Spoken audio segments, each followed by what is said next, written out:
Bonjour et bienvenue pour ce nouveau webinaire mensuel.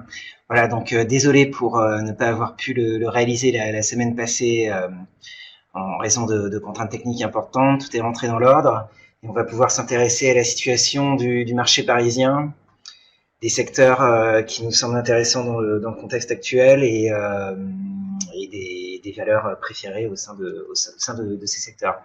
Donc on va tout de suite passer sur notre logiciel de trading pour pouvoir regarder ça de façon plus dynamique.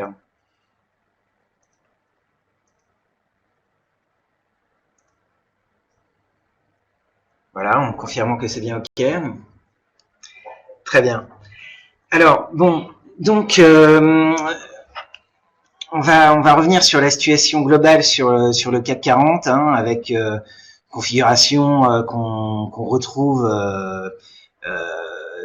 de façon similaire sur les indices constituants de la zone euro et également les indices globaux, donc le Stoxx 600 et l'Eurostoxx 50 qui regroupent également des grandes valeurs britanniques. Le FTSE évolue de façon de façon différente que les indices, le FTSE indice britannique, que les indices de la zone euro. Mais on va pouvoir s'apercevoir, tant sur le CAC 40 que sur le Stoxx 600, que les configurations sont similaires. Alors, donc, quelle est la situation actuelle? On est donc sur le CAC 40, on est au sein d'un canal haussier qui est en place depuis novembre dernier, depuis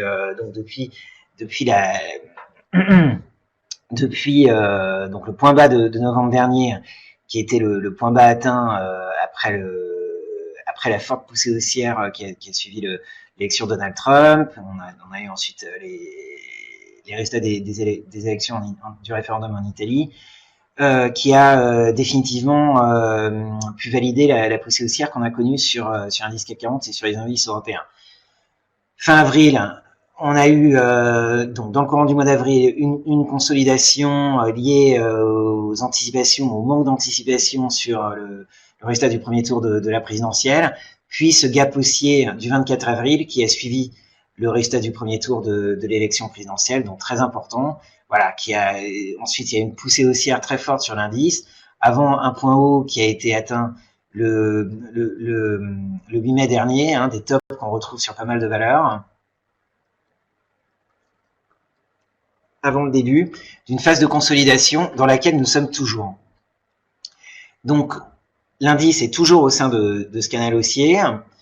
On a eu la semaine passée, avec le décrochage du Nasdaq et certaines inquiétudes sur la situation politique aux États-Unis, plus toutes les interventions des banques centrales, des chiffres concernant l'inflation aux États-Unis qui étaient moins bons qu'attendus, des chiffres des ventes de détail, donc de la consommation aux États-Unis qui étaient moins bons qu'attendus, tout cela quelques heures avant la publication du communiqué de la dernière réunion de la Réserve fédérale aux États-Unis. Donc il y a eu un petit moment de décrochage sur les indices, mais on a pu constater qu'au niveau des 5170, après avoir touché les 5170, il y a eu un fort mouvement de rachat sur le titre qui s'est poursuivi par la suite. Donc en général, reculer pour mieux sauter, et ça aurait pu être l'enclenchement d'un fort mouvement haussier qui aurait été validé par la cassure donc de cette figure de consolidation en drapeau que l'on retrouve ici. On peut la retracer. Voilà, si je l'enlève à partir des tops donc du 8 mai dernier. Excusez-moi. Hop.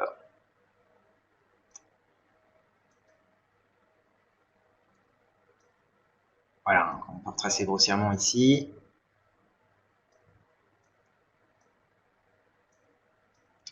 Donc voilà, on distingue bien ce drapeau qui est en train de se former, qui devient de plus en plus important de par son amplitude. On était parti hier pour le casser, et puis donc on va retrouver sur les valeurs qu'on va voir des figures de consolidation qui étaient sur le point d'être des figures de consolidation et de continuation haussière qui étaient sur le point d'être validées. Et puis donc depuis hier après-midi, ce décrochage des cours du pétrole qui entraîne des craintes sur l'inflation, sur la politique monétaire, le resserrement monétaire qui est en dans les États-Unis. Voilà, donc donc on n'a pas réussi à valider ce drapeau pour le moment, mais on est toujours aussi inscrit au sein du canal haussier. Donc en fait, c'est une période de consolidation qui se poursuit. Voilà, faut prendre son mal en patience pour voir une nouvelle poussée haussière sur l'indice. Tous les éléments hier étaient réunis pour cela, mais avec le décrochage des cours du pétrole, on n'y est plus pour l'instant. Voilà, donc on va voir ce qui va se passer dans les prochaines heures et les prochains jours. Pour l'instant, notre point pivot à 5070, est toujours complètement d'actualité. Et à très court terme, en fait, ce qui serait pas mal dans ce point de vue haussier, c'est qu'on arrive à ne pas clôturer en dessous du last. Donc à 5216 du last du 15 juin dernier et qui est la borne basse du trou de cotation haussier qui avait été ouvert le 16. Voilà. Donc, pour l'instant, aujourd'hui les plus bas de la séance, donc à 5224, donc on n'a pas encore été même testé ce niveau. Là, le marché se stabilise un petit peu. On va voir la réaction des États-Unis cet après-midi. Mais on reste donc dans un contexte aussi global, puisque, et comme le témoignent aussi les récents rachats, et en particulier celui cette bougie très significatrice du 15 juin, qui a vu un fort retour des acheteurs immédiatement sur le marché. Donc pour l'instant, pas d'éléments techniques qui validerait un mouvement baissier. Et donc pour l'instant toujours un sentiment haussier global. En cas de clôture en dessous de ce niveau des 5216, donc en cas de nouvelle faiblesse de l'indice, il pourrait y avoir une poursuite de repli qui irait, donc le point majeur de support est évidemment le last, donc la borne basse du trou de cotation haussier du 24 avril, donc c'est-à-dire le last du 21 avril, qui est à 5059. On se retrouverait avec une situation comme celle-ci, un retour sur les 5059 avant une nouvelle poussée haussière. Voilà, je me fais faire mieux. Avant une nouvelle poussée haussière. Donc pour l'instant, on n'y est pas. On reste dans cette phase de consolidation en drapeau. Donc normalement une figure de continuation haussière. Donc on garde ce biais haussier. En cas de décrochage, bien sûr, le point des 5059 serait l'occasion de rachat massif sur l'indice. Voilà, donc on va retrouver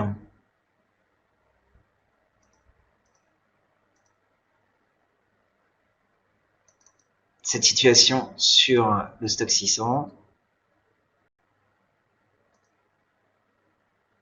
Voilà, donc avec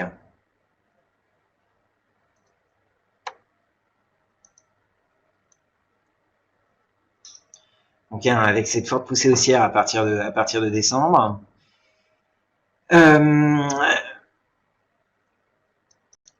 L'établissement de top durant la deuxième semaine de mai, et puis voilà, donc cette phase de consolidation également avec la formation d'une figure en drapeau, donc avec un pivot court terme à 383,9, voilà, qui est carrément une zone d'overlap, une ancienne zone de résistance, courte résistance, qui fait maintenant office de support, que ce niveau qu'on avait du mal à passer ici et qui a été passé avec une bougie haussière importante, et qui a entraîné une accélération haussière par la suite.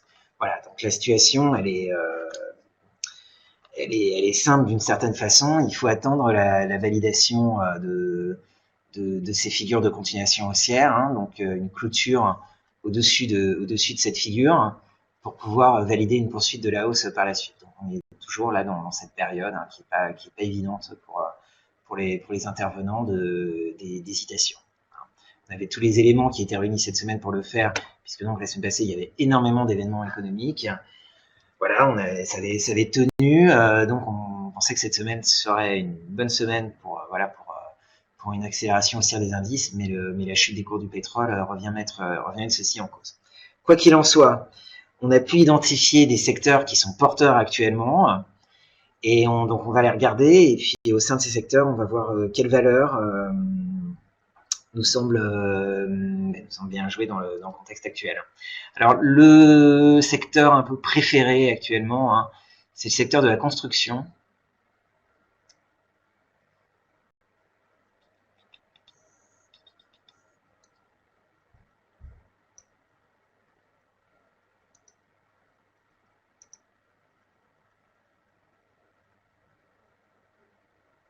Voilà, donc on va le regarder sur une base hebdomadaire. Hop. Voilà, donc comme je pense qu'on en avait déjà parlé en avril dernier,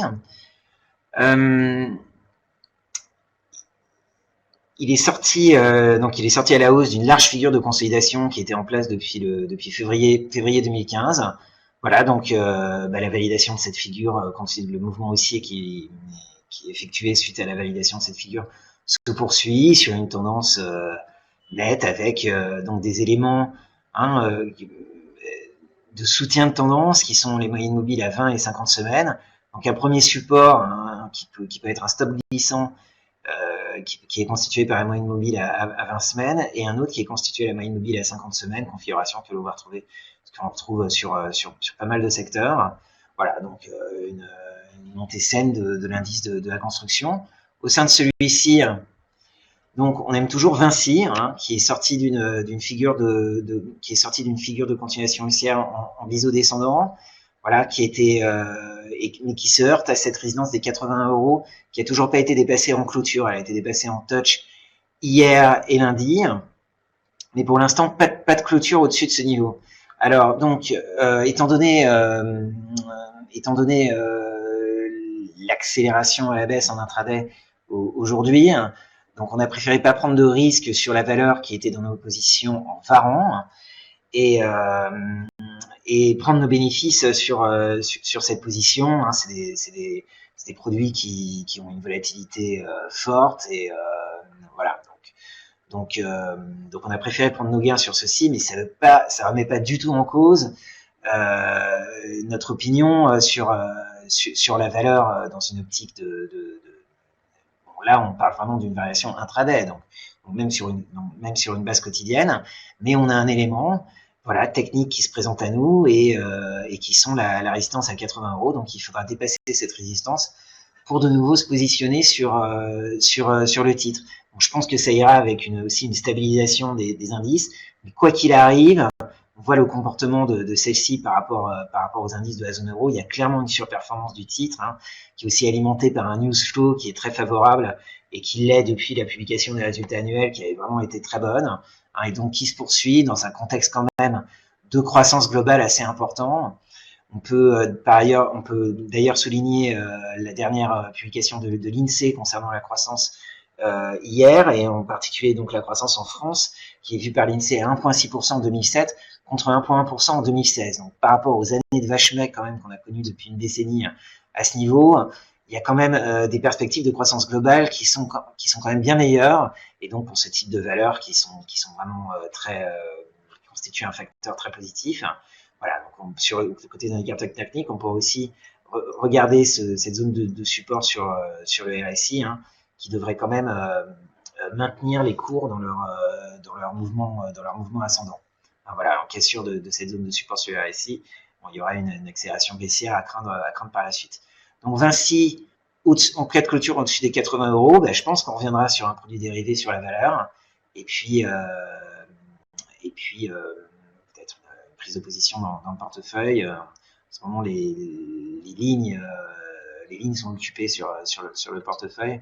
On est en train un peu de faire une revue sectorielle justement pour voir comment on peut faire évoluer celui-ci. En tout cas, Vinci, toujours une très bonne valeur à avoir en fond de portefeuille. Dans le même secteur, FH, voilà, là, trouve un dynamisme très important. Donc, c'est vraiment une candidate à l'entrée dans notre portefeuille. Donc là, on est avec des points plus élargis. La tendance haussière est là. Les résistances, voilà, c'est sur une base mensuelle. On va retrouver des niveaux qui datent de 2007. Je pense que c'est un nouveau cycle pour la société. C'était vraiment le dépassement des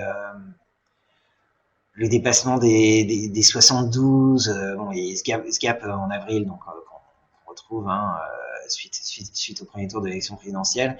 Mais la valeur actuellement décorrélée du marché est vraiment très très positive. Donc le point clé à court terme, ça a été le dépassement de cette zone de consolidation à la mi-mai.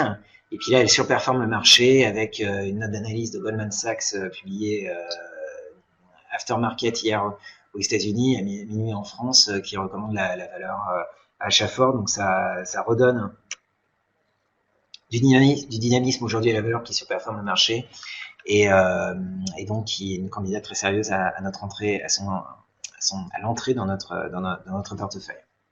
Voilà, donc Vinci FH dans le secteur de la construction, toujours des très bonnes valeurs. Dans ce même secteur,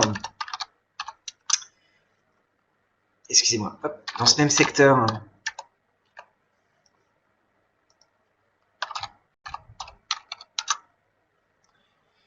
donc Saint-Gobain qui est plus fragile, qui aurait été bien à reprendre en cas de repositionnement au sein de cette ligne de tendance haussière qui sonnait les cours depuis novembre.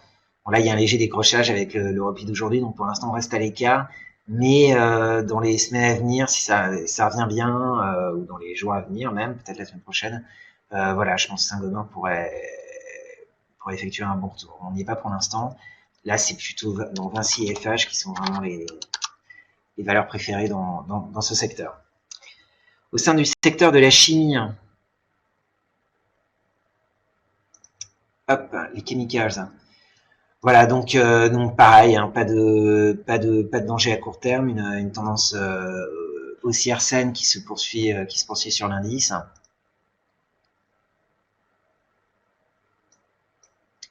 Voilà, donc avec une résistance à 965, mais qui, voilà, en cas de reprise haussière des indices, ça fera partie des secteurs qu'il faudra privilégier. Voilà, donc pareil, surveiller le dépassement des 965 sur le secteur. Et au sein de celui-ci, une valeur qu'on aime beaucoup, qui est Solvay, qui a bien surperformé le marché, qui est toujours soutenu par cette ligne de tendance haussière en place depuis juillet dernier, donc en place depuis plus longtemps que sur les indices de la zone euro. Cette figure de continuation haussière en biseau descendant qui a été validée donc qui s'est formée à partir des tops de mer. Voilà, donc avec des nouveaux plus hauts qui avaient été effectués hier, suite au repli des cours du pétrole, un léger décrochage avec le gap baissier d'aujourd'hui, mais qui était constaté partout. Mais elle se reprend bien et les moyennes mobiles à 20 et 50 séances accompagnent bien les cours dans leur tendance, reste vraiment en soutien des cours pour le moment. Donc une valeur beaucoup plus forte que beaucoup d'autres. Et une valeur privilégiée pour le moment, qui est dans notre portefeuille, mais on doit être au niveau à peu près de notre point d'entrée. Donc c'est toujours une bonne valeur à avoir en fond de portefeuille. Un secteur aussi qui pourrait faire l'objet d'une consolidation avec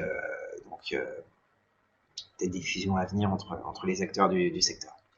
Peut-être un petit côté spéculatif sur ces valeurs. Peut-être regarder ce que fait le CAC actuellement.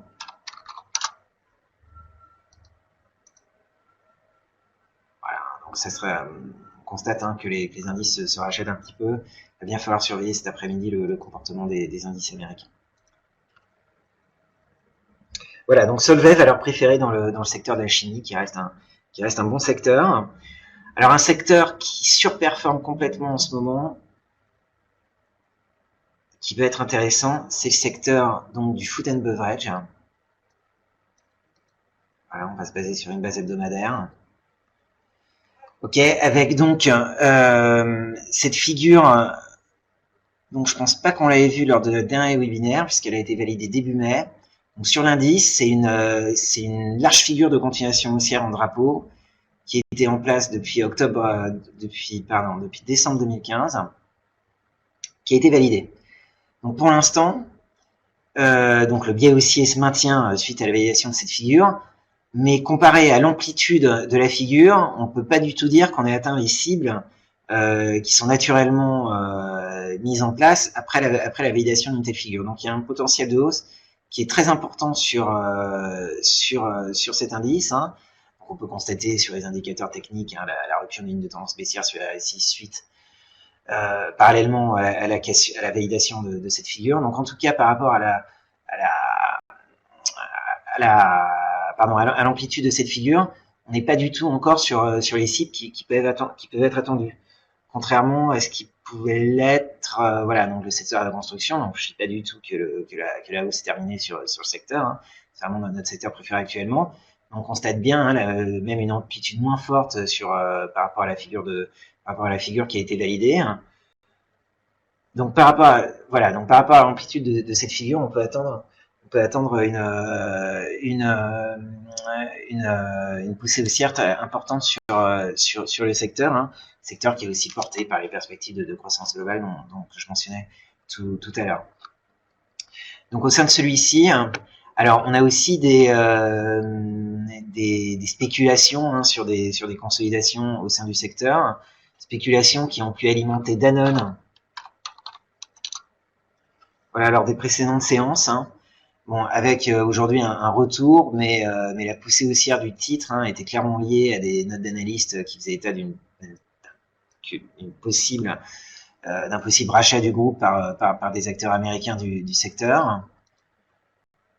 Donc Danone est une valeur intéressante, mais on a cette résistance là à 70,5 qui est quand même pas loin et qu'il faudrait dépasser pour pouvoir vraiment se positionner sereinement sur la valeur. Donc à surveiller le niveau des 70,5 sur Danone au sein de secteur food and beverage.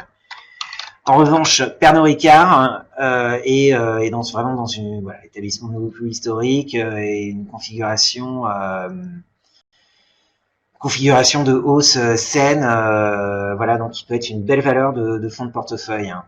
Là, le stop est au niveau des 116 points, qui est un gap qui est la borne basse d'un gap qui avait été ouvert début mai.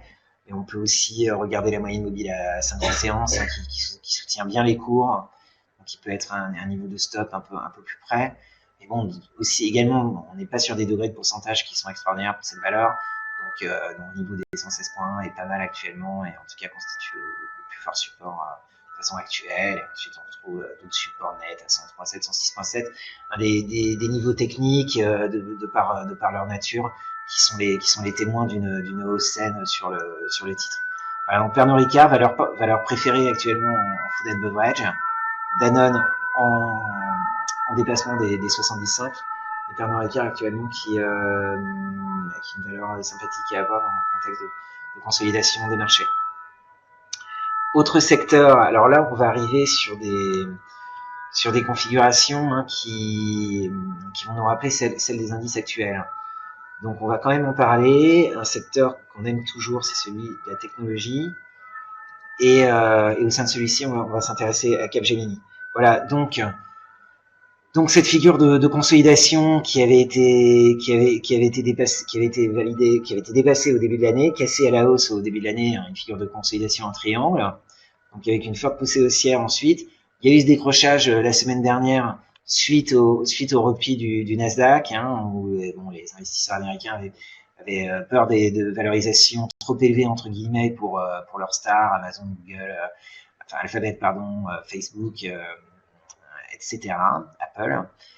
Il y a eu un net rachat par la suite, un petit décrochage aujourd'hui avec cette baisse du pétrole et ces nouvelles craintes sur l'inflation, mais on reste sur un secteur qui est très très fort, hein, avec cette moyenne mobile à 20 semaines qui sont les cours à court terme et la moyenne mobile à 50 semaines qui viendra ensuite supporter les cours en cas de nouveau décrochage. Bon, mais pour l'instant, il va falloir attendre une validation au sein de ce secteur. On aime beaucoup Capgemini.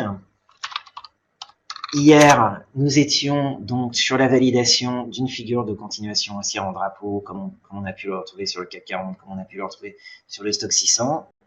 On n'y est pas allé car on attendait la validation en clôture. Elle n'a pas eu lieu suite au premier replay des indices hier après-midi avec le décrochage des cours du pétrole. Donc pour l'instant, on est dans l'attente de sortir de cette figure de continuation haussière en drapeau. Je pense qu'elle se fera de la même façon qu'elle se fera sur le CAC 40 et les autres indices européens. Mais en tout cas, en cas de clôture au-dessus de cette figure qui est toujours du coup en formation actuellement, bah, je pense que Capgemini, donc on l'a de toute façon dans notre portefeuille dérivé en turbo, mais elle pourra également faire son entrée dans notre portefeuille action, dans notre portefeuille CFD, pourquoi pas en Varan, puisque en cas de validation des différentes figures de continuation haussière qu'on peut avoir sur les indices et les titres, on va pouvoir aller sur des produits plus risqués, mais pour l'instant on n'y est pas. Donc on est dans cette phase de stabilisation également. Et voilà. Donc qu'il faut attendre un petit peu. Mais en cas de retour de la tendance haussière, donc en cas de validation de ces figures de continuation, Capgemini fera partie des valeurs à privilégier.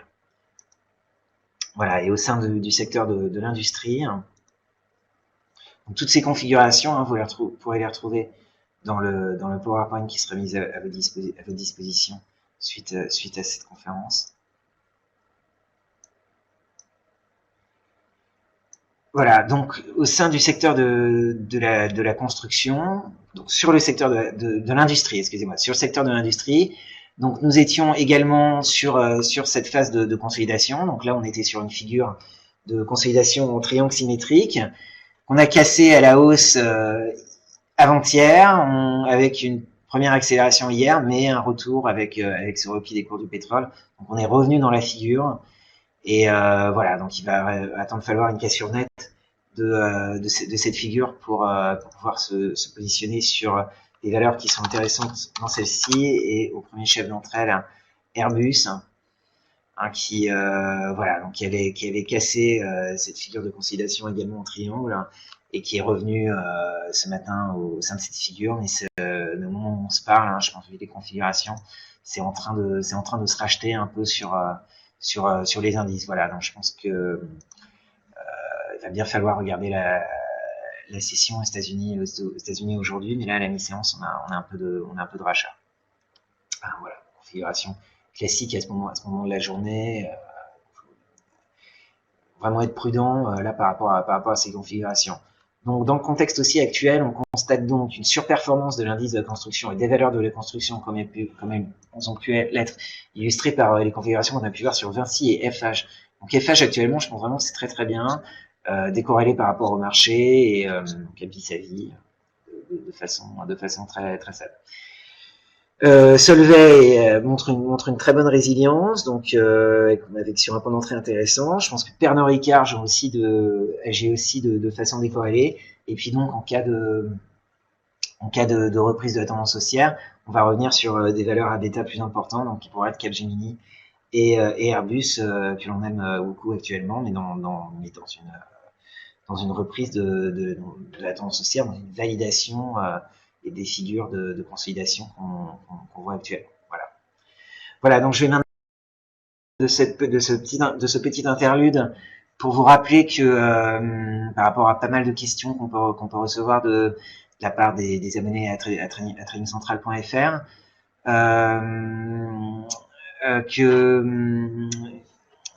que la section formation sur le site comporte des grandes parties de théorie sur l'analyse technique, avec également des webinaires qui sont disponibles à la visualisation sur les bases de l'analyse technique. Donc ne pas hésiter à se déplacer sur le site pour se former à l'analyse technique et être plus à l'aise avec la rhétorique employée pour nos analyses. Alors donc pardonnez-moi. Donc concernant Gemalto, en effet, la semaine passée, donc cette poussée haussière on va se mettre sur un graphique qui va nous montrer les volumes.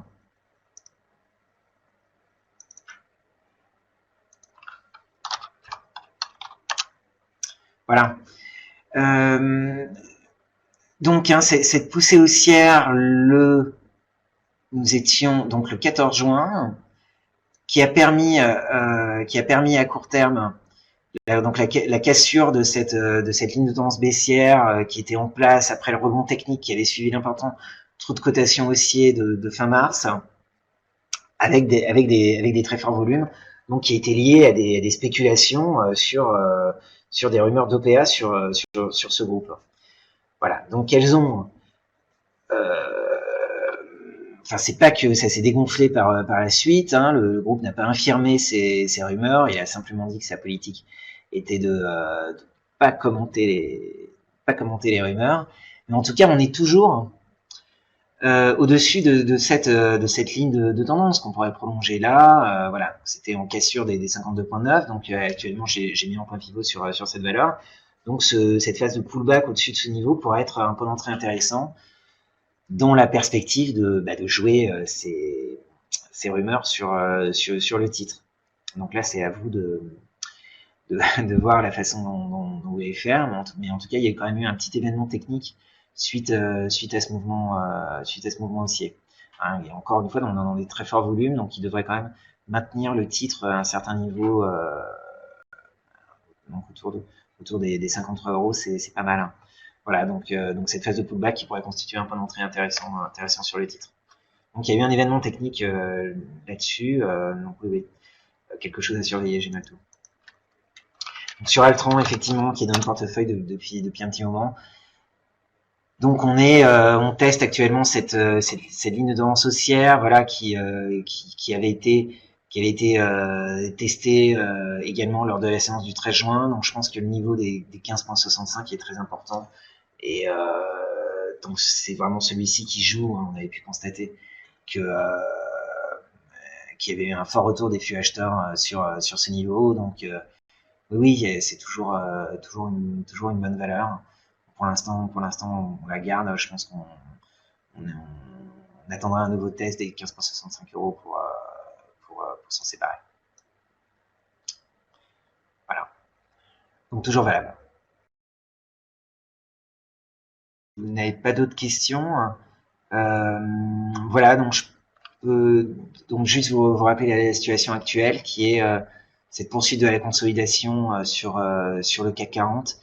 Donc on attend la validation de cette figure de continuation haussière en drapeau dans laquelle nous sommes toujours pour pouvoir regarder le marché de façon plus saine. Merci beaucoup et très très bonne journée. Et donc on se retrouve à la mi-juillet pour un nouveau point sur les marchés.